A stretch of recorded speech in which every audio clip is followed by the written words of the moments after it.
ভারতে চলতি মাসে ভারী বৃষ্টিপাত 50 বছরের গড়ের চেয়ে 109% বা দ্বিগুণের বেশি হতে পারে এমন পূর্বাভাস দিয়েছে দেশটির আবহাওয়া দপ্তর। এ বিষয়ে সংস্থাটির মহাপরিচালক মৃত্যুঞ্জয় মহাপাত্র বলেন, আগস্টে ভারী বৃষ্টির চেয়ে অনেক বেশি বৃষ্টিপাত হতে পারে মধ্য সেপ্টেম্বরের পর থেকে মাত্র 15 দিনে।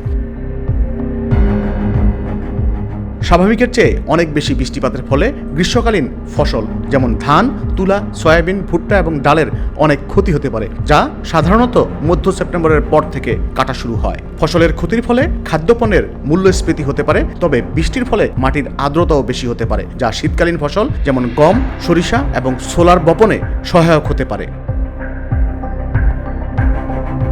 গম, চিনি এবং চাল উৎপাদনে বিশ্বের দ্বিতীয় বৃহত্তম দেশ ভারত। অত্যাধিক বৃষ্টিপাতের কারণে এসব শস্যের উৎপাদন ব্যাহত হলে এসব পণ্য রপ্তানির উপর নিষেধাজ্ঞা আরোপ করতে পারে নয়াদিল্লি। ভারতে জুলাই মাসে গড়ের চেয়ে 9% বেশি বৃষ্টিপাতের পর আগস্টে 15.3% বেশি বৃষ্টিপাত হয়েছে। এর ফলে দেশের উত্তর পশ্চিম ও মধ্য অঞ্চলের অনেকগুলো রাজ্য ভারী বৃষ্টিপাতের ফলে বন্যা দেখা দিয়েছে।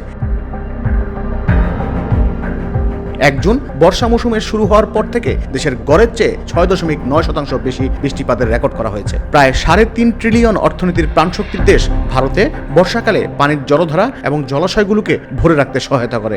সেপ্টেম্বরের পূর্বাভাস থেকে জানা গেছে, রাজস্থান এবং গুজরাটে ভারী বৃষ্টিপাত শুরু হবে 15 সেপ্টেম্বর থেকে।